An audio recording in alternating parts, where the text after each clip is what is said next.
You can control the distance the ball is going to go by either changing ball position, that's really easy, changing clubs, that's another one that's really easy, opening or closing the face to add more loft, it's another easy one, and then the last one would be changing the length of your swing. The one that you can do that I don't recommend is changing your rate of acceleration. I encourage all of my students to try and find gravity. Okay, so gravity is constant force, right? It's always pulling at the same rate no matter how big you are or where you are. If I take this club and let it swing, gravity is the only thing really speeding it up. So if I take it back a certain distance, because it's accelerating at the same rate, it's pretty easy to control how far the ball is going to go or how fast the club is swinging.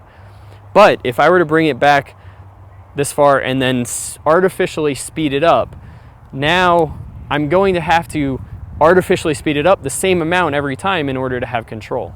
So the easy way, just like in putting, you could either have always the same length stroke and just change your rate of acceleration, or always have the same rate of acceleration and change the length of the stroke.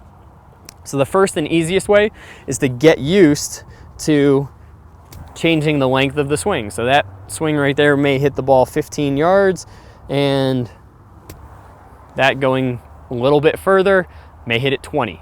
Everybody's going to be a little different. So that's option number one, is just changing the length of your swing. Option number two is opening and closing the face. Take the grip and hold it in the right hand out in front of you so you have a constant reference point.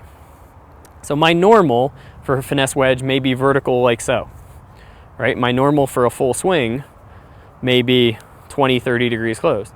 Well, if I want to, I could go 10 degrees open, and now I have a little bit more loft, I have a little bit more bounce, and this is going to hit the ball a little bit higher.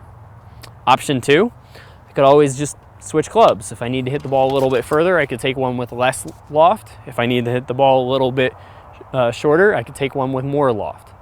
And then lastly, which I talked about in the setup video, is you can always vary your ball position. So using the same club and having a ball position that's either off your heel, off the midfoot, or off more of the middle of your stance, if I make the same relative swing, I'm going to get slightly different trajectories and slightly different amounts of roll.